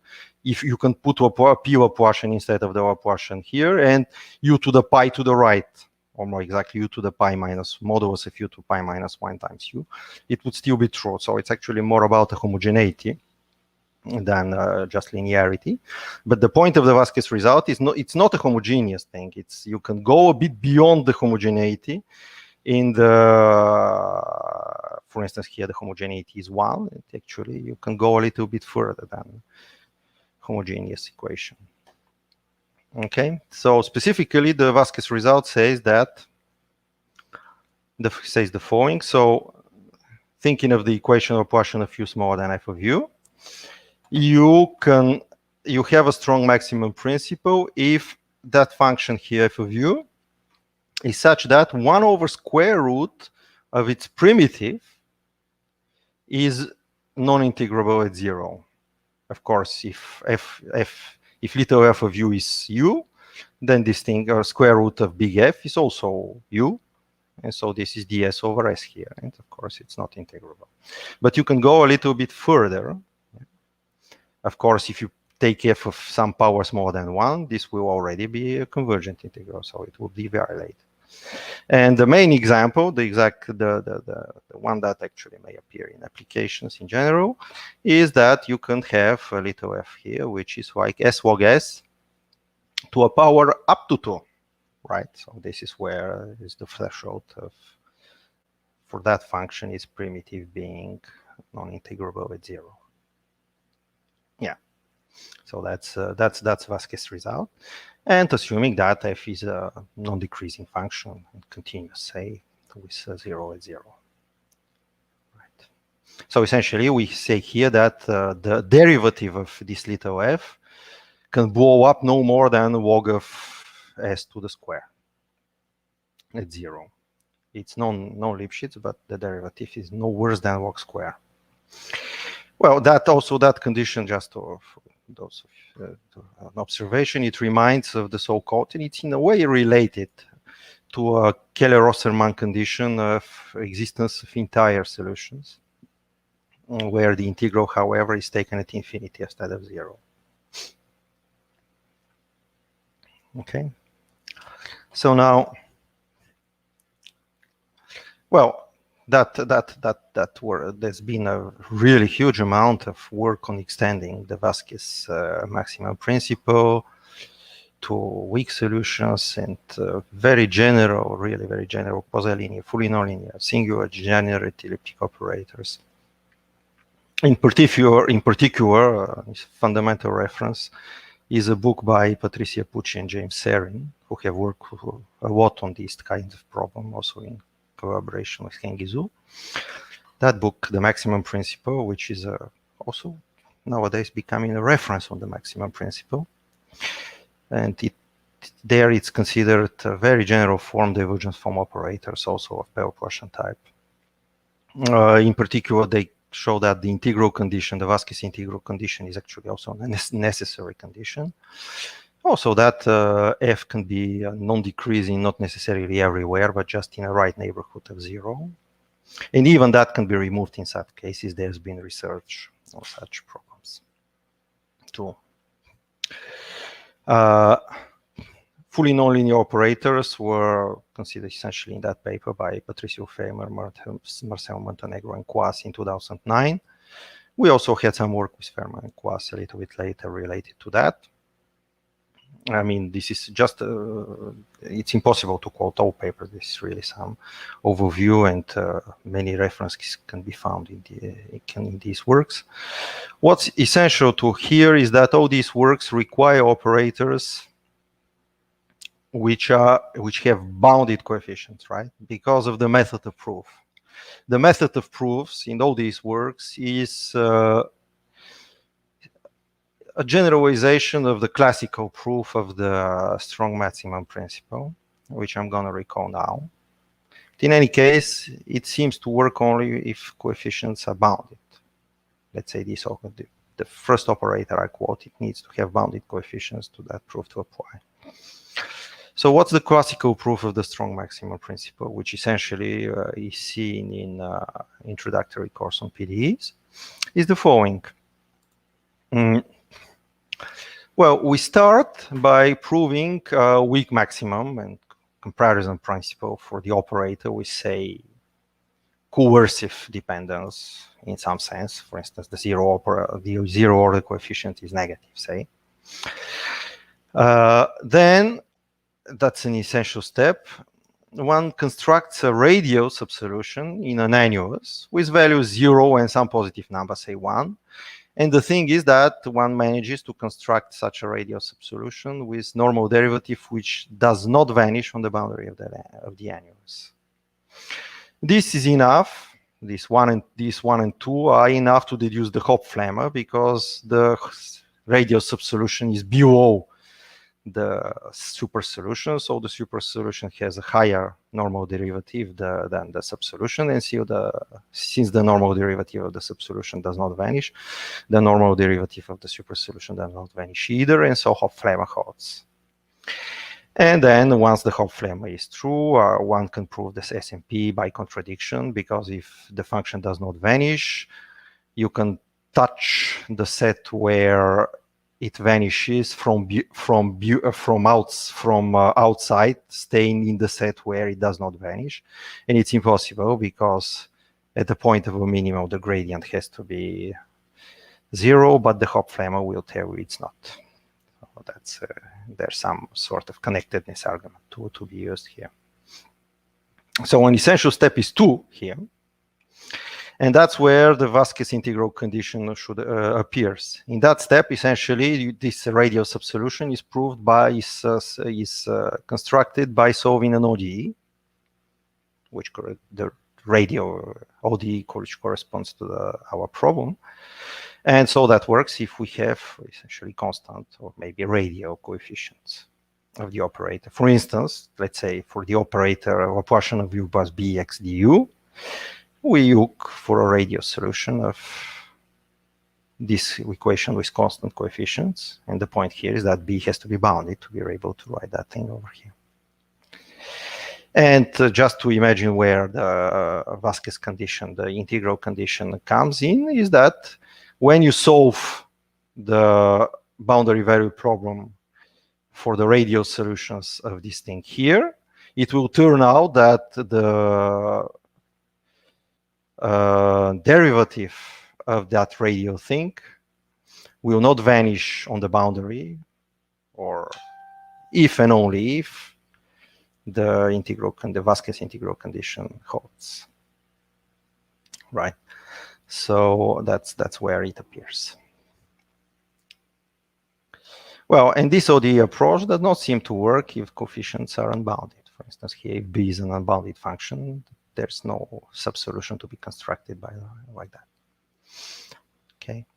So to date, the Vázquez type strong maximum principle, the existence of such result, was open for operators with unbounded coefficients.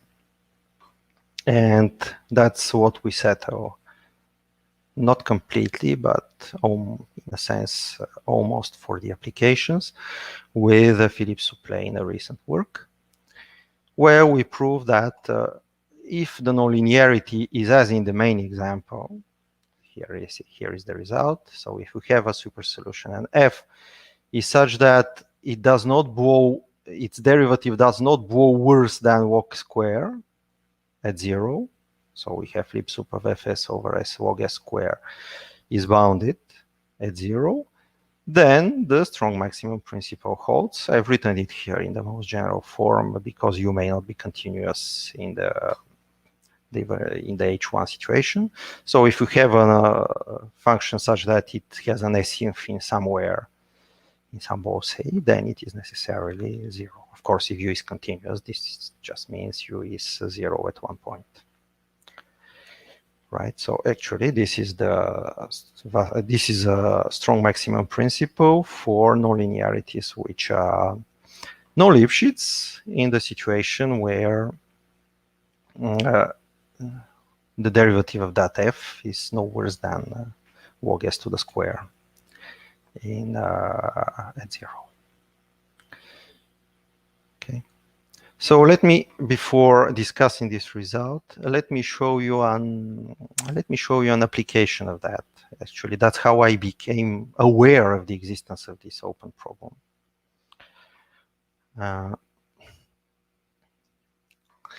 Well, it was in the study of problems with so-called natural growth, which would be something like this. You have the operators we're having, and you also consider a term which is quadratic in the gradient. There's been a huge work of such types of problems. I've quoted a few here, few people who have contributed decisively in the coercive cases when C is negative, or non-coercive when it might be positive. Of course, it's another talk to speak of that problem per se, but let me just mention that non-divergence operators were recently considered by myself, and in particular by myself with my former student Gabriele Norberg. And well, in the study of such problems, in particular for non-coercive situations, some a priori bounds, it's always essential, not in any situation, to prove a priori bounds for solutions of such a problem. And it turns out that one crucial a priori bound in the study of these kinds of problem hinges on proving the strong maximum principle for an inequality of this sort. Right? It's exactly what I had before. And the right-hand side is f of u, where u is f of u is u log u. And it turns out, I mean,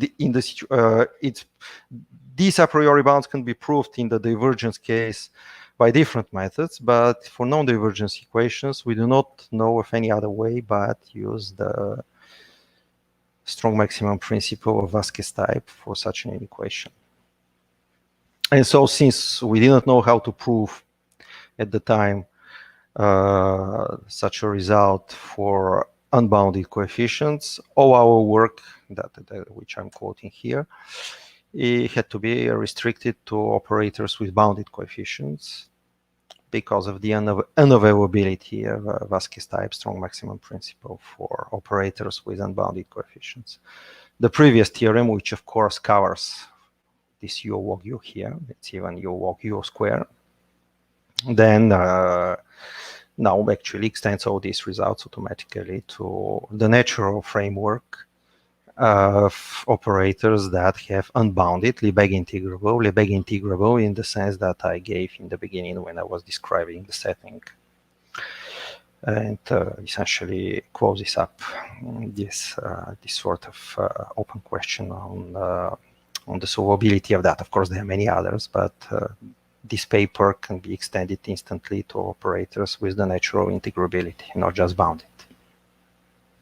In a sense, it's even surprising. See, you don't expect the Vázquez type SMP to pop up in a problem like that a priori. So it's really this Vázquez type SMP is a rather fundamental result. It comes in very different situations. Okay, so that's an example, and where the origin of our interest in the problem. Okay, so a few more comments. The method of proof absolutely doesn't see any monotonicity assumption on this F, so that's totally removed for that under that hypothesis. Just it's a remark.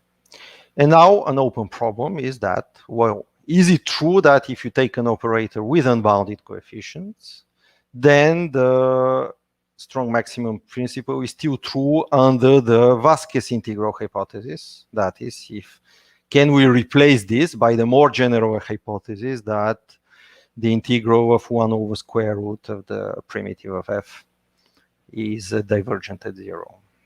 We do not know. And it's not so clear, right? Because that integral hypothesis really makes you think of ODE, right? It sort of smells ODE, but it's not so clear. I would expect it should be true. I would expect, but we do not know how to prove it. This is going to be this is related to another open problem that I'm coming back in a moment. So yeah, that's the first thing we do not know. This hypothesis is sufficient probably for most applications, but we do not know if it is extendable to the full Vázquez integral hypothesis. So the method of proof, which is new actually in this framework, is use the Harnakin inequality.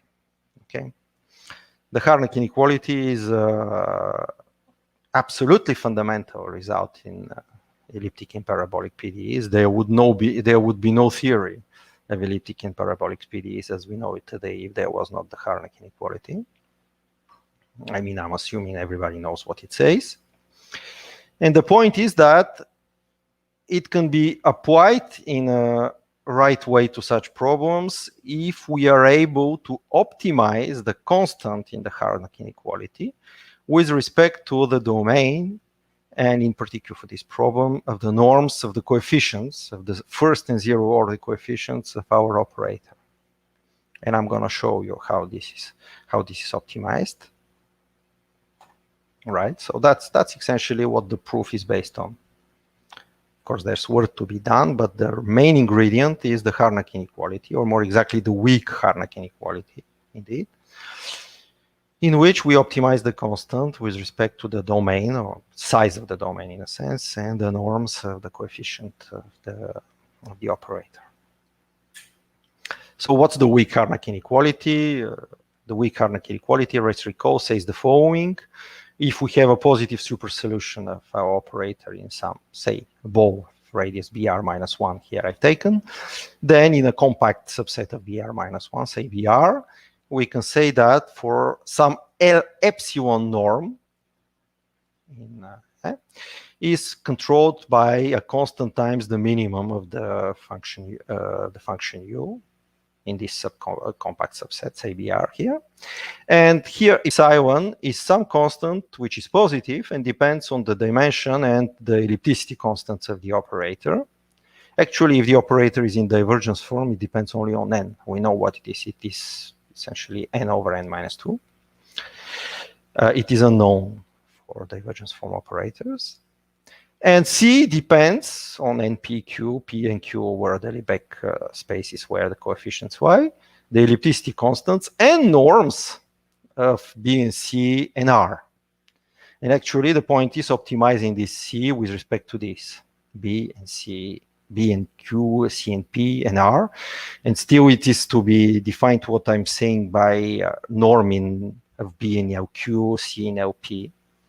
There's something to be done here, because you can, if you take just the LQ and LP norm in BR or BR plus 1, you do not recover the result for bounded coefficients, because when R increases, this norm may increase since they are integrals, while for B and C constants, of course, they do not increase if you take bigger and bigger balls. So this has to be made precise, but essentially it's about an optimization of the C with respect to these quantities to be made precise. But before speaking of that, let me recall that to start with, this implies the strong maximum principle and actually implies it in a quantified way. You see, of course, if the infimum of U is 0, then u is 0 automatically here, because an integral of u is 0. But this is a quantified version of this result if we read it like this. And also, it is a fundamental result in the regularity theory. If you read it from right to left, then it tells you in particular that if u is away from 0 on some subset of BR which has positive measure, then u is away from 0 everywhere on BR. And this depends only on this C, on the measure of that subset. That's what's called the growth lemma, and it implies the whole irregularity of solutions, the fundamental results of de Giorgi and Krylov and Safonov. This is really, this inequality is really ground zero of the regularity theory. And there is a version of that result for non-homogeneous equations. So if there is a right-hand side, then you add LP norm of this right-hand side in the inequality. Okay. So how do we quantify that? Here it comes. So first, yeah, since I said we need to define exactly what spaces we take on the Lebesgue spaces on these B and C. So we use the notion of uniformly local Lebesgue spaces. This is pretty known for people who do parabolic PDEs, and in particular have been used in founding papers like Cato, Ginibra, Velo. Well, it's uniformly local Lebesgue spaces. Just you look at the L norm, the Lebesgue norm in omega cross any ball when the center of the ball goes around O omega, right? And so if it happens that this be finite, this means essentially it's a local thing, right? If you H, the LS norm is local is locally finite in the sense that in the intersection of each ball of radius 1 with omega, you have a finite norm. And so if the sup of this is finite, you say H is in the uniformly local LS space. This has the advantage that, of course, then LS1 is included in LS2 if S1 is smaller than LS2, even if omega is an unbounded set, right? In particular, RNC. Let's define the following constants. Call beta r for any r bigger than n.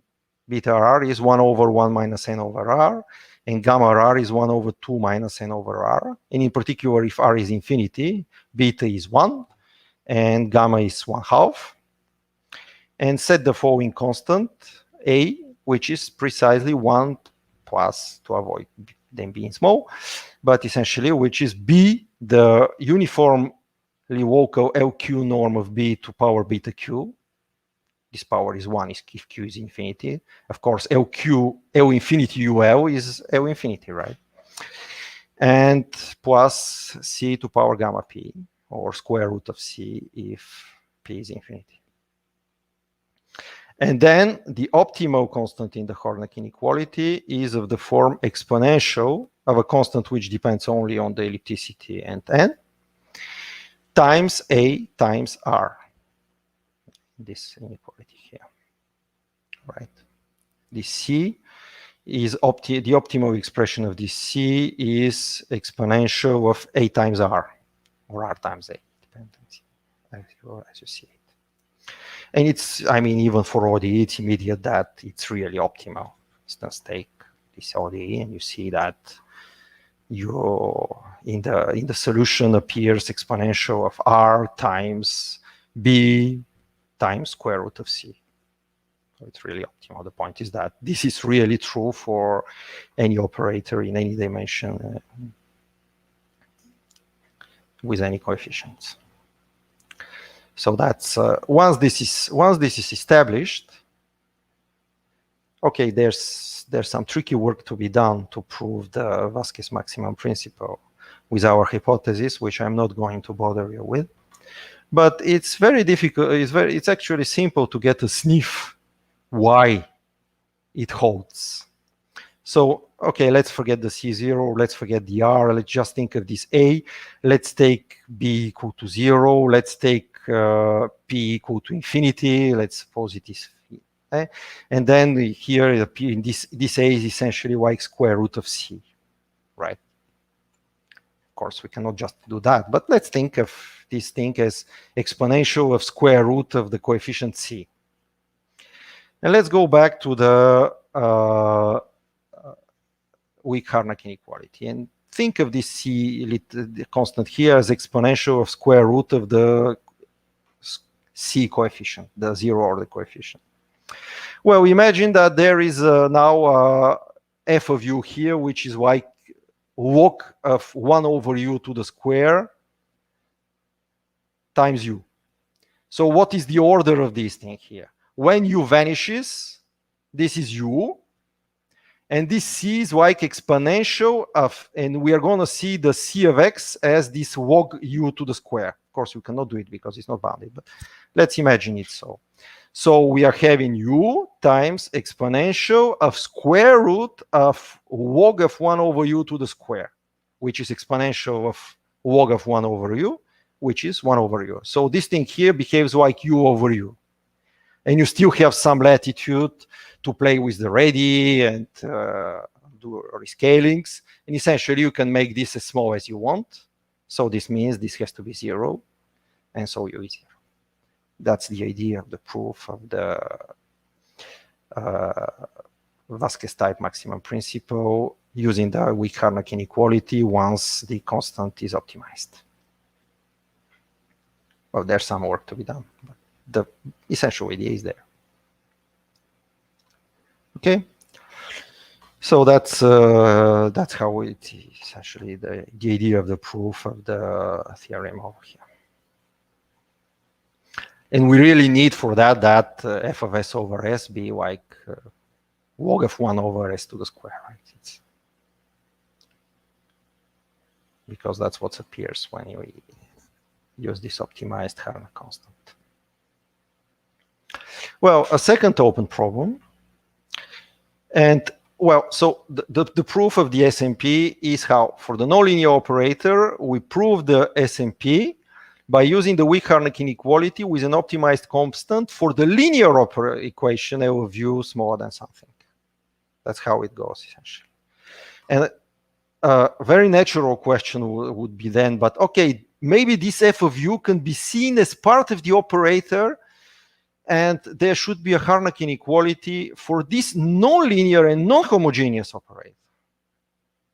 Okay, that's a question, or at least for the equality.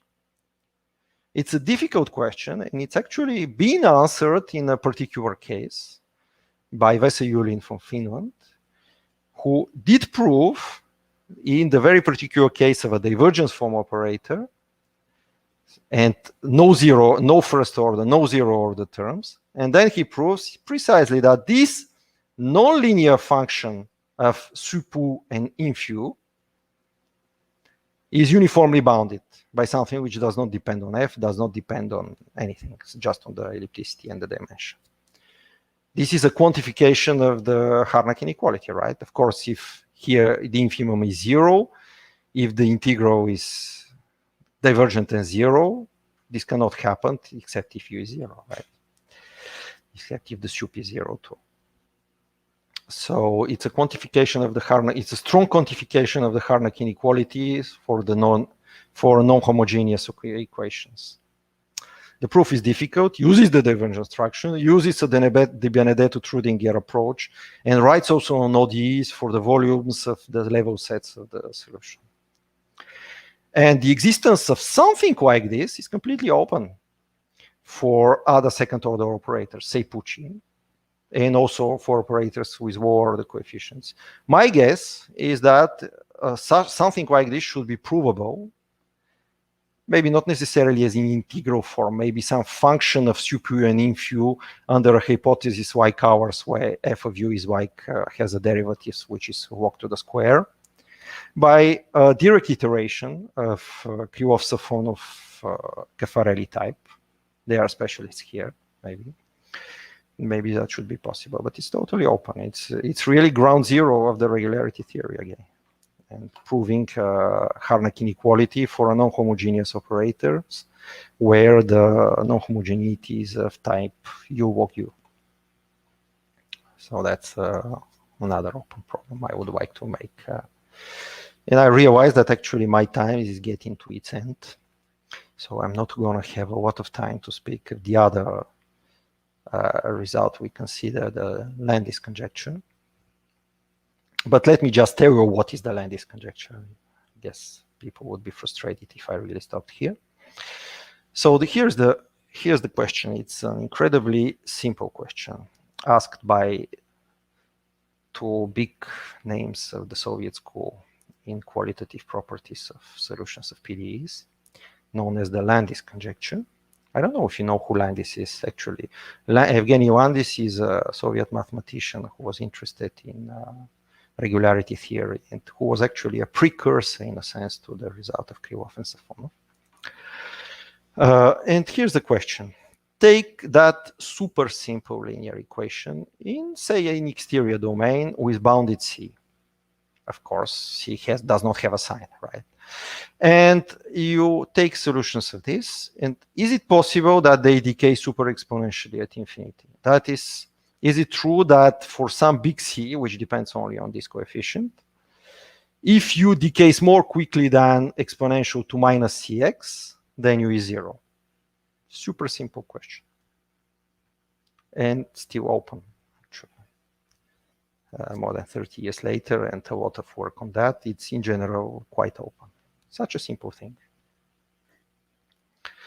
There are variants of this problem, still open even if the solution is entire, not just the exterior domain. Even for entire solution, it is open, except there is a weaker version when we assume that it decays like exponential to a power of x. Also still open, at least in dimension bigger than 2. And more the general operators, of course, still open. Well, the thing is that if you consider complex solution, it's actually false. That was a big surprise. The optimal rate is x to the 4/3, so it's a hard thing. A lot of developments on that in that line of work too, using Kahneman estimates. But okay, this is for the complex case in dimension 2. Turns out it's very delicate. For real solutions, the question is open, and a lot of work for this paper of Carlos Koenig with Silvestri and Leo Wang in 2015, who considered R2 and proved that under some hypotheses, decay can be no worse than R log R or R log R square in exterior domains. That brought a lot of generalizations in 2-dimension and equations of the emergence form. An essential hypothesis is that the operator which duo satisfies the maximum principle on bounded subdomains of the whole unbounded domain. A lot of works on that. And only very recently, these 4 names, you can imagine, if you work on problems related to regularity theory, you see what power is behind these 4 names. They proved, it was a hard proof in n equal to 2, that the decay can be not exactly around this conjecture, but the weaker form. The decay can be no worse than x log s in n equal to 2 without assuming anything of maximum principal type for the operator here. This uses quasi-conformal mappings. The result is still open in higher dimension. Okay, for unbounded, there are also some results. There were some results for divergence from operators in 2D, which are a bit different than the Landis conjecture per se. And our contribution with Philippe is that by using again the optimal Harnakin inequality with optimized constant, we managed to prove the Landis conjecture under the hypothesis again that the maximum principle holds in any bounded subdomain.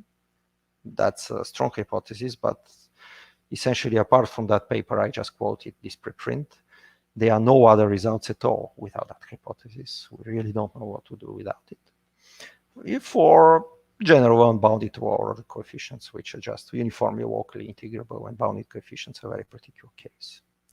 So we settle more or less completely the question under this hypothesis here. And the question is widely open without that.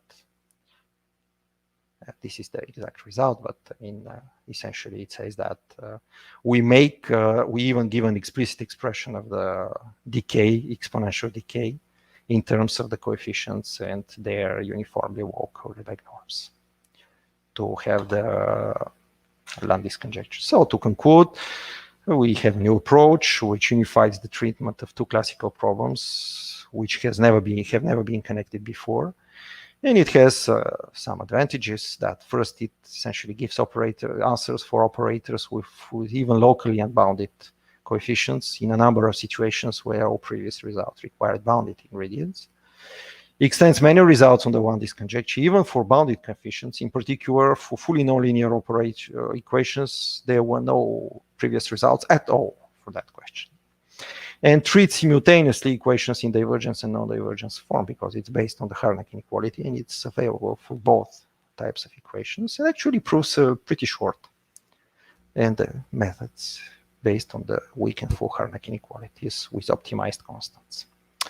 So that's what I guess I'm at the end of my time, and I very much thank you again for being here. Thank you.